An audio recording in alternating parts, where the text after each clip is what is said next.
لقد من الله على المؤمنين إذ بعث فيهم رسولا من أنفسهم يتلو عليهم آياته ويزكيهم ويعلمهم الكتاب والحكمة وإن كانوا من قبل لفي ضلال مبين.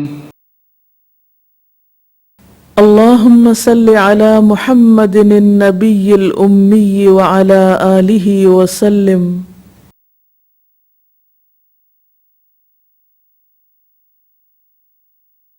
السلام علیکم ورحمۃ اللہ وبرکاتہ.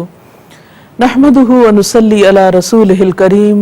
اما بعد فاعوذ باللہ من الشیطان الرجیم. بسم اللہ الرحمن الرحیم. رب اشرح لي صدری ویسر لي امری واحلل عقدۃ من لسانی یفقهوا قولی. عن ابی ہریرہ رضی اللہ عنہ قال قال رسول اللہ صلی اللہ علیہ وسلم انما یبعث الناس علی نیاتہم. رواہ ابن ماجہ.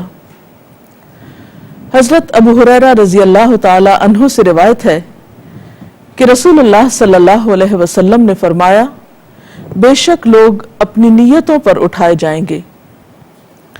مراد اس حدیث سے یہ ہے کہ قیامت کے دن جب لوگ اللہ رب العزت کی بارگاہ میں اٹھیں گے حساب کتاب دینے کے لیے، تو اس وقت ان کے اعمال کا جائزہ ان کے محض ظاہری کارناموں یا کاموں کی بنیاد پر نہیں لیا جائے گا، بلکہ اس میں ان کی نیتیں بھی شامل ہوں گی.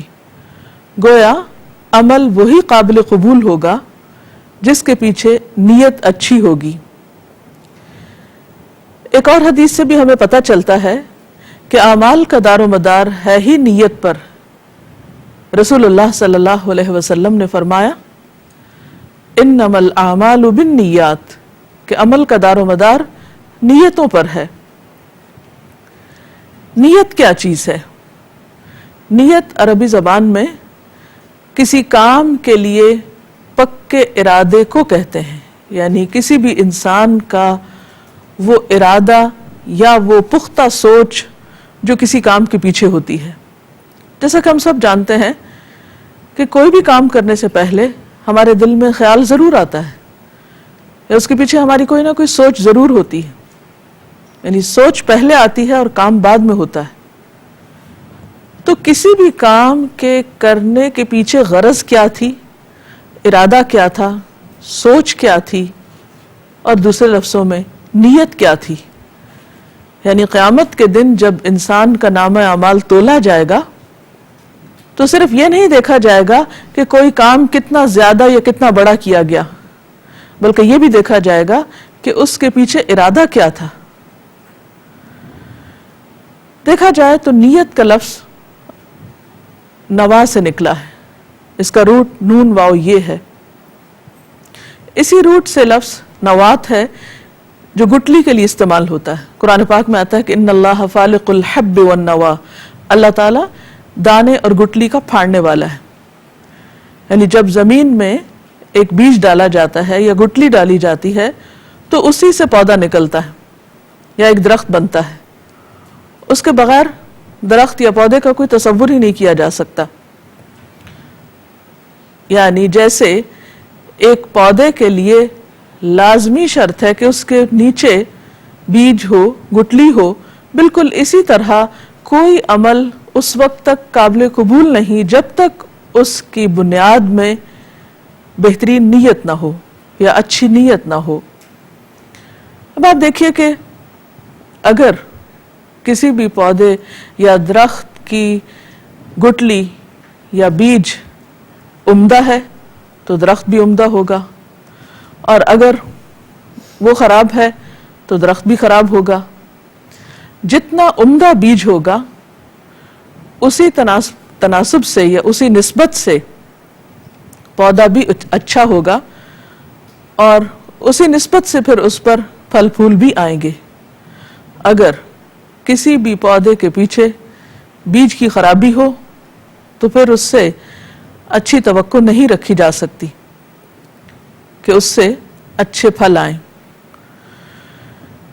اسلام میں ہم دیکھتے ہیں کہ اعمال محض ظاہری کاموں کا نام نہیں، اس میں نیت بہت اہم ہے، اور اگر کسی بھی کام کے پیچھے انسان کی نیت اچھی ہے تو کام خواہ معمولی ہی کیوں نہ ہو انسان کے لیے بہترین انجام کا سبب بنتا ہے۔ مثال کے طور پر آپ دیکھیے کہ ایک حدیث میں آتا ہے کہ رسول اللہ صلی اللہ علیہ وسلم نے فرمایا، میں نے جنت میں ایک شخص کو گھومتے پھرتے دیکھا جس کا عمل اتنا تھا کہ اس نے راستے سے ایک ایسے درخت کو کاٹ ڈالا تھا جو لوگوں کو تکلیف دیتا تھا، یعنی جس سے لوگوں کا رستہ بند ہو رہا تھا یا لوگوں کو گزرنے میں دقت ہو رہی تھی۔ دیکھنے میں تو یہ عمل کو بہت بڑا عمل نہیں لگتا کہ جس کے صلے میں یا جس کے نتیجے میں اس کو اتنا بلند مقام ملا، لیکن اگر دیکھا جائے تو اس شخص کا عمل اگرچہ چھوٹا تھا لیکن اس کے پیچھے اس کی نیت بہت اچھی تھی۔ اسی طرح ایک اور حدیث سے ہمیں پتہ چلتا ہے، آپ صلی اللہ علیہ وسلم نے فرمایا کہ دنیا میں 4 طرح کے لوگ ہوتے ہیں۔ ایک وہ شخص ہے جس کو اللہ نے علم اور مال دونوں دے رکھے ہیں، وہ شخص اپنے مال میں اپنے علم کے مطابق تصرف کرتا ہے، یعنی اپنا مال اچھی جگہوں پر خرچ کرتا ہے، اچھے اچھے منصوبے بناتا ہے، اچھی اچھی جگہوں پر خرچ کرتا ہے، نتیجتاً بہت اچھے کام کرتا ہے۔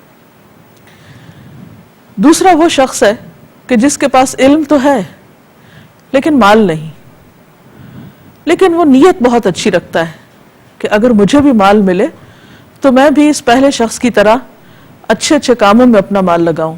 تو آپ نے فرمایا یہ دونوں اجر میں برابر ہیں، یعنی ایک وہ شخص جس کے پاس علم ہے اور مال ہے اور وہ مال خرچ کر رہا ہے، حالانکہ مال کا خرچ کرنا کوئی آسان کام نہیں ہے، اور دوسرا شخص جس کے پاس محض علم ہے اور تمنا ہے، ایک نیت ہے، ایک ارادہ ہے اچھا، لیکن عملی طور پر کچھ کر نہیں پا رہا، تو اللہ تعالیٰ اس کی اس سچی نیت کی وجہ سے اسے اس کام کرنے والے کے برابر اجر دے گا۔ اسی طرح تیسرا وہ شخص ہے جس کے پاس مال ہے لیکن علم نہیں، لہذا وہ اپنی جہالت میں اپنے مال کو غلط رستوں پر خرچ کرتا ہے۔ اسی طرح ایک چوتھا شخص ہے کہ جس کے پاس نہ علم ہے نہ مال ہے، دونوں ہی چیزیں نہیں، لیکن تمنا کیا ہے کہ اگر مجھے مال مل جائے تو میں بھی اس تیسرے شخص کی طرح خرچ کروں گا کہ جو اپنے مال کو غلط راہوں پر لگا رہا ہے۔ تو آپ نے فرمایا یہ دونوں سزا میں برابر ہیں، وہ شخص جو اپنے مال کو غلط طریقے سے خرچ کر رہا ہے اور وہ شخص جو غلط خرچ کرنے کی سوچ رکھتا ہے یا ارادہ رکھتا ہے۔ تو اس سے یہ پتہ چلتا ہے کہ ہماری زندگی میں ہماری سوچ اور ارادہ بہت اہمیت رکھتے ہیں۔ عام طور پر بھی آپ دیکھا جائے کہ جس کام کے لیے انسان کا ارادہ پختہ ہوتا ہے وہ کام بظاہر کتنا بھی مشکل ہو وہ ہو جاتا ہے، لیکن ایک آسان سے آسان کام، ایک چھوٹے سے چھوٹا کام، اگر اس کے پیچھے انسان کا ارادہ نہ ہو، اس کی نیت نہ ہو، تو وہ کام اس کے لیے بہت بھاری ہو جاتا ہے، بہت پہاڑ جیسا بڑا ہو جاتا ہے۔ تو اس دنیا کے کاموں میں بھی، اس دنیا میں ترقی حاصل کرنے کے لیے بھی بے حد ضروری ہے کہ انسان اپنے ارادے کو پختہ رکھے، اور کسی بھی کام کے لیے محض تمنائیں اور امیدیں اور خواہشات ہی کافی نہیں ہوتی جب تک کہ اس کے پیچھے سچی نیت نہ ہو، سچا ارادہ نہ ہو۔ اور اسی طرح آخرت میں بھی انسان کے اعمال کا وزن نہیں بنے گا یا وزن نہ دیا جائے گا انسان کے اعمال کو جس کے پیچھے نیت اچھی نہ ہو۔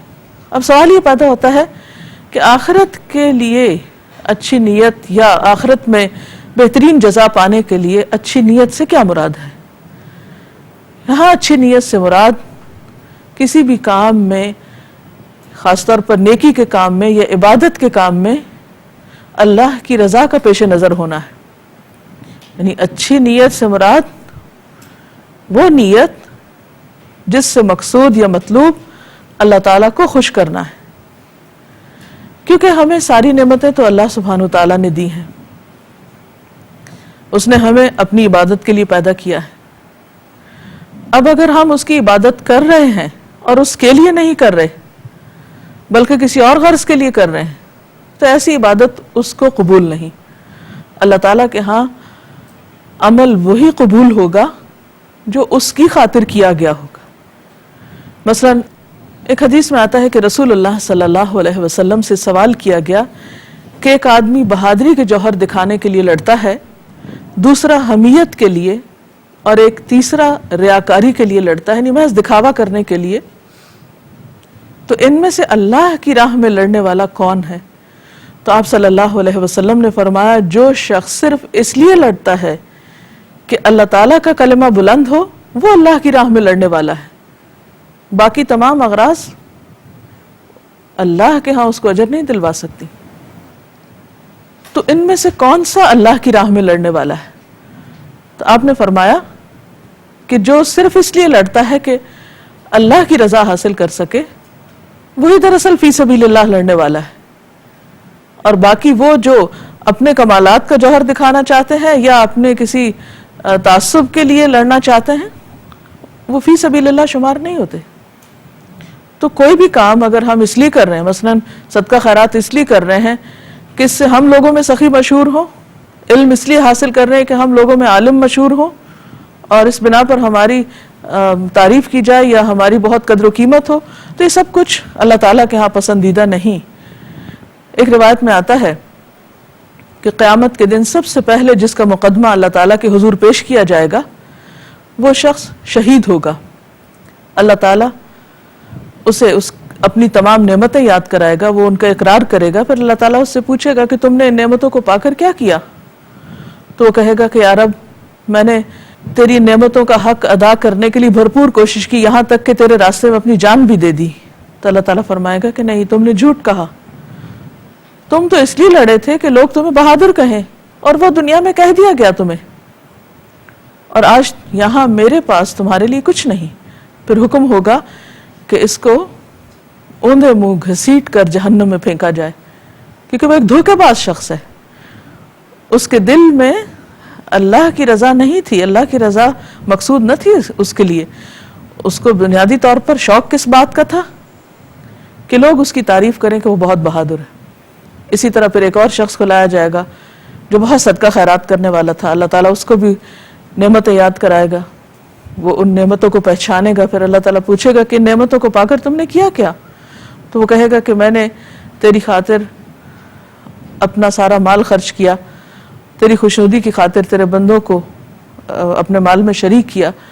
تو اللہ تعالیٰ فرمائے کہ تم نے جھوٹ کہا، تم نے تو مال اس لیے خرچ کیا تھا کہ لوگ تمہیں سخی کہیں، اور وہ تعریف تمہیں دنیا میں مل گئی، اب یہاں تمہارے لیے کچھ نہیں۔ اسی طرح ایک اور شخص کو لایا جائے گا جو بہت خوبصورت قرآن پڑھتا ہوگا، بہت دین کا علم رکھتا ہوگا، اللہ تعالیٰ اس کے ساتھ بھی یہ معاملہ کریں گے، اور جب اس سے پوچھیں گے کہ تم نے نعمتیں پا کر کیا کیا، تو وہ کہے گا کہ میں نے تیری کتاب پڑھی اور لوگوں کو پڑھ کے سنائی اور یہ سب کچھ تیری خاطر کیا۔ تو اللہ تعالیٰ فرمائے گا تو جھوٹ بولتا ہے، تو نے تو یہ سب کچھ اس لیے کیا تھا کہ لوگ تجھے عالم کہیں، لوگ تجھے قاری کہیں، تیری تعریف کی جائے، لہٰذا وہ تعریف دنیا میں ہو چکی۔ تو بات یہ ہے کہ ہم جتنے بھی اچھے کام کرتے ہیں، نیک کام کرتے ہیں، وہ کسی بھی انسان پر احسان کرنے کے لیے نہیں، یا اس لیے نہیں کہ ہم اپنی بڑائی جتائیں یا پھر ہم اپنے آپ کو بہت بڑا لوگوں کے سامنے پیش کریں۔ عبادت ہے کیا دراصل؟ عبادت تو بندگی کا نام ہے، عاجزی کا نام ہے، اور عبادت اللہ کی بڑائی بیان کرنے کا نام ہے۔ اور اگر کوئی شخص عبادت کے نام پر اللہ کی بڑائی بیان کرنے کی بجائے اپنی بڑائی بیان کرنا شروع کر دیتا ہے یا اپنی بڑائی اسے مطلوب ہے، تو پھر یہ تو ایک دھوکہ ہے، اور یہ چیز پھر اللہ تعالیٰ کے نزدیک پسندیدہ نہیں۔ تو ہم سب کے لیے بے حد ضروری ہے کہ ہم جب بھی کوئی عمل کریں، اور خصوصاً دین کا کوئی کام، اللہ تعالیٰ کی عبادت کا کوئی کام، تو اس وقت اپنی نیت کا جائزہ ضرور لیں، تاکہ کل قیامت کے دن کسی خرابی نیت کی بنا پر ہمارے اعمال ضائع نہ ہو جائیں۔ کیونکہ حدیث میں کیا آتا ہے؟ انما یبعث الناس علی نیاتہم، لوگ قیامت کے دن اپنی نیتوں کے ساتھ اٹھائے جائیں گے. ان کی جزا اور سزا کا فیصلہ ان کی نیتوں کی بنیاد پر کیا جائے گا. اور اس کا یہ مطلب بھی نہیں کہ انسان محض نیت کر لے اور پھر کچھ کام نہ کرے. اصل نیت ہوتی ہی وہ ہے جو عمل میں بدل جاتی ہے. تو اگر مزید اس بارے میں آپ کچھ کہنا چاہیں یا پوچھنا چاہیں تو آپ پوچھ سکتے ہیں. جیسا کہ ابھی آپ نے ذکر کیا کہ نیت کا تعلق ہمارے دینی اعمال سے ہے، اس بات کو مزید واضح کر دیجئے کہ نیت کا تعلق ہمارے دنیاوی اعمال سے کیسے ہے؟ بات یہ ہے کہ ہمارا دین محض عبادات کا مجموعہ نہیں ہے. ہمارے دین میں اتنی وسعت ہے کہ ہمارے دنیا کے کام بھی جو بظاہر پیورلی دنیاوی امور ہیں، اگر وہ بھی اچھی نیت کے ساتھ کیے جاتے ہیں تو وہ بھی عبادت بن جاتے ہیں اور ان پر بھی انسان کے لیے جزا ہے. مثال کے طور پر حدیث میں آتا ہے کہ تمہارا اپنے بھائی کے لیے مسکرانا بھی صدقہ ہے. تبسمک فی وجہ اخیک صدقہ. اب انسانی معاملات میں مسکراہٹ کی جو اہمیت ہے وہ جانی پہچانی ہے، لیکن ایک مسکراہٹ ہوتی ہے مفاد پر مبنی، کہ آپ اس کے ساتھ تو مسکرا کے بات کر رہے ہیں جس سے آپ کا کوئی مفاد ہے یا جس سے آپ کو کوئی لالچ ہے، لیکن ایک دوسرا شخص ایکولی یا برابری طور پر آپ کی مسکراہٹ کا حاجت مند ہے کسی پریشانی کی وجہ سے یا ویسے بھی معاملہ کرتے ہوئے، تو آپ اس کے ساتھ مسکرا کے بات نہیں کرتی کیونکہ آپ کو اس سے کوئی غرض نہیں. ایک مسلمان شخص جو یہ جانتا ہے کہ اللہ کے رسول صلی اللہ علیہ وسلم سب انسانوں سے بڑھ کر مسکرانے والے تھے اور آپ کی سنت کی اتباع میں ہر موقع کی مناسبت سے ایک کھلے چہرے کے ساتھ دوسروں سے ملتا ہے، تو اس کا یہ عمل ایک سنت کی پیروی کی نیت رکھتے ہوئے اور اللہ کی رضا کی خاطر بندوں کے ساتھ اچھا معاملہ کرتے ہوئے اگر وہ یہ سب کچھ کرتا ہے تو اس کے لیے یہ سب بھی عبادت ہوگا. اس کے لیے واقعی مسکراہٹ ایک صدقے کے قائم مقام ہوگی. ایک شخص اللہ کی خاطر یا ایک سنت کی پیروی میں ایک اچھا کام کرتا ہے تو اس کا فائدہ کیا ہے؟ اس کا فائدہ یہ ہے کہ ایسا شخص اس کے ساتھ بھی مسکرا کے پیش آئے گا جس سے اس کا کوئی مطلب ہے، اور اس کے ساتھ بھی مسکرا کر پیش آئے گا جس سے اس کی کوئی غرض نہیں، بالکل سیلف لیس ہو کر ایک اچھے اخلاق کا مظاہرہ کرے گا. اور مثال کے طور پر آپ دیکھیے کہ ایک تاجر کو اس لیے مسکرانا پڑتا ہے کہ اسے اپنا سامان بیچنا ہے، لیکن ایک اور شخص جس کے سامنے ایسی کوئی تجارت نہیں، وہ اللہ کے ساتھ تجارت کر رہا ہے، اپنی آخرت کے لیے ایک اچھا انسان بننے کے لیے ایسا کر رہا ہے، تو یہ عمل واقعی قابل قدر ہے. اسی طرح ایک حدیث میں آتا ہے کہ الکلمۃ الطیبۃ صدقہ. کسی کے ساتھ اچھی بات کرنا، کسی کو کوئی اچھی بات بتانا، یہ بھی صدقہ ہے. اب یہ بات کب صدقہ بنے گی؟ کہ جب آپ بالکل بے لوث ہو کر دوسروں کی بھلائی کا کام کریں گے، دوسروں کو اچھے مشورے دیں گے، اس کو بھی جو آپ کے ساتھ اچھا ہے اور اس کو بھی جو آپ کے ساتھ اچھا نہیں، تو اس سے معاشرے کے اندر ایک خوشگوار تبدیلی آئے گی. لیکن اگر آپ صرف ان مواقع پر اچھے ہوں جہاں آپ کا کوئی فائدہ ہو اور ان مواقع پر آپ اچھے نہ رہیں جہاں آپ کا فائدہ نہ ہو، تو ایسے میں معاشرے کے اندر ایک سکون اور اطمینان کی لہر نہیں دوڑ سکتی.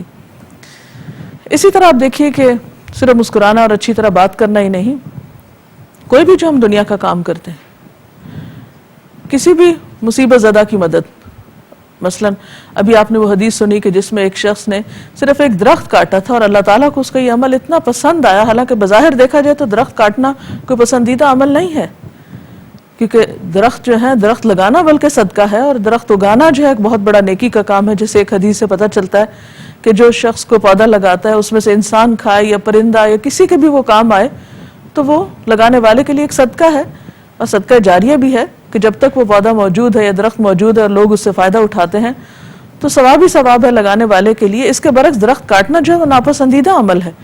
لیکن ایک شخص بظاہر ایک ایسا عمل بھی کر رہا ہے جو دیکھنے میں کچھ لوگوں کو شاید اچھا نہ بھی لگے، لیکن اس کے پیچھے اگر غرض اور نیت اور ارادہ اچھا ہے تو وہ عمل بھی اس کے حسنات کے میزان میں شمار ہو جائے گا.